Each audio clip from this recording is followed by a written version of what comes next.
Salut tout le monde, j'espère que vous allez bien, moi ça va nickel. On se retrouve pour ma deuxième séquence de pêche avec mon père qui est juste là. Bonjour. En train de conduire.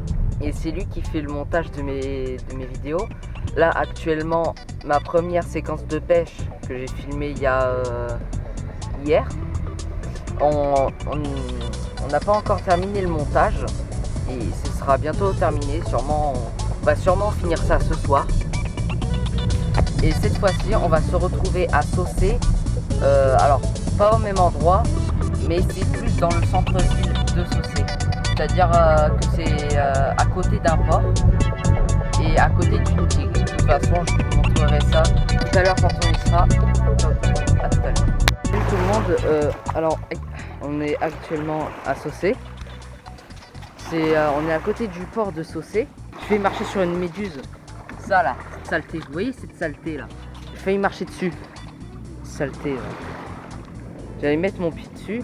Du coup, c'est la preuve qu'il faut vraiment faire attention quand vous voyez des méduses. Car elles peuvent s'échouer sur les plages, mais elles peuvent toujours piquer, car elles sont toujours vivantes. Et du coup, c'est très très dangereux. Donc en fait, là où je vous ai montré la méduse, en fait, il n'y en a pas une, mais il y en a une deuxième. Voilà. Donc elle est juste là. Donc vraiment, quand il y a des méduses, faites vraiment attention. Même sur les plages, il peut y en avoir. Là, j'ai trouvé un os de sèche qui est vraiment énorme. Donc ça prouve qu'il y a des sèches ici, là, près des côtes. Donc c'est bon signe, ça veut dire qu'il y a de la nourriture. Alors ça, je vais jeter. Hein. Mais enfin bref, je vais essayer de trouver les méduses que j'ai vues dans l'eau. Donc ça permet de filmer sous l'eau. C'est-à-dire que, comme certains pêcheurs comme Stéphane Dudon, Freakenfish ou d'autres youtubeurs qui font de la pêche sous-marine, ils mettent des GoPro dans ça pour pas que leur GoPro justement elle grille et qu'elle ne serve plus à rien que leur GoPro. La fois dernière où j'avais parlé des anecdotes de pêche, où j'avais dit que mon père il avait attrapé un beau crénilabre, justement c'était ici, il est là. Là-bas c'est Marseille, un peu plus loin là-bas c'est Carry. Et là nous on est à Saucé. Martigues c'est de l'autre côté, c'est-à-dire vers là-bas. Je peux pas vraiment vous filmer, mais Martigues c'est de l'autre côté. Alors vous voyez rien, c'est normal parce qu'il y a le soleil et du coup c'est à contre-jour. Je peux pas vous montrer, mais dans tous les cas Martigues c'est au sud. Donc là-bas c'est Marseille, donc c'est encore plus au sud. C'est-à-dire que le nord il est là-bas techniquement. Pour tout à l'heure, si on a attrapé des poissons, de toute façon je rallumerai la GoPro. Mon père il a réussi à prendre beaucoup de crevettes, quelques piades et un crabe. Je vais vous montrer ça de suite. Voilà, donc là il y a le crabe. Va se montrer. Ici nous avons les crevettes. Viens là toi. Ah non, c'était une crevette ça.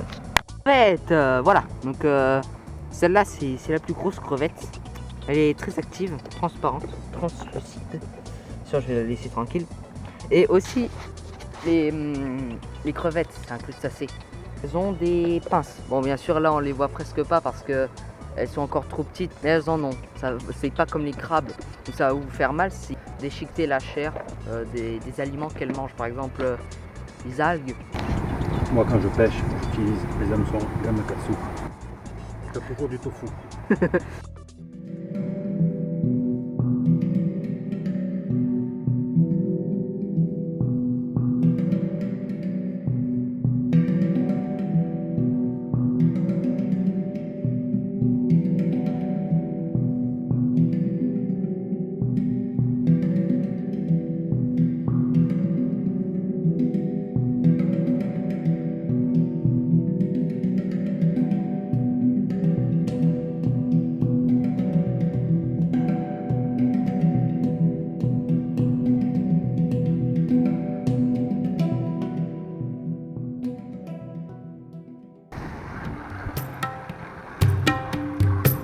Ah, enfin. Oh, oh la sole. Oh. Ah non, c'est pas une sole. Non.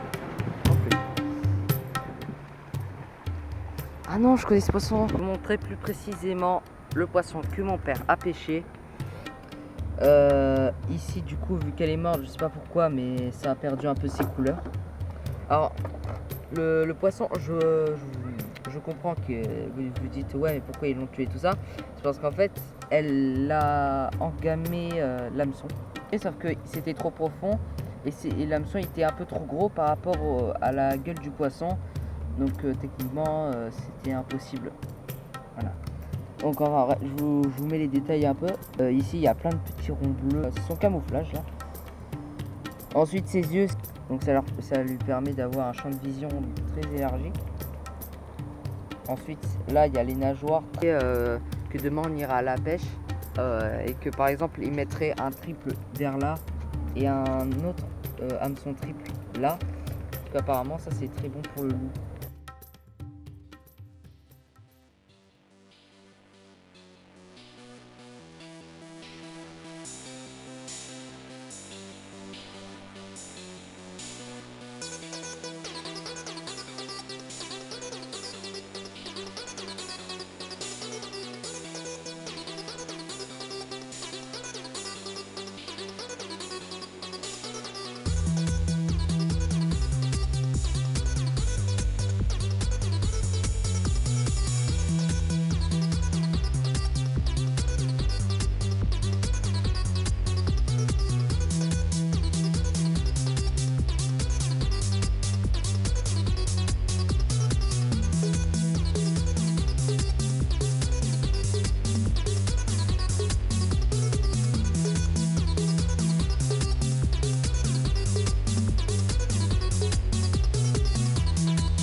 Bon bah les gars, c'est tout pour cette séquence. Dans tous les cas, si vous avez aimé cette séquence de pêche et cette vidéo, n'hésitez pas à bombarder cette vidéo de pouces bleus, d'abonnements. N'hésitez pas à partager ma chaîne YouTube à vos amis, à votre famille, à n'importe qui vous voulez.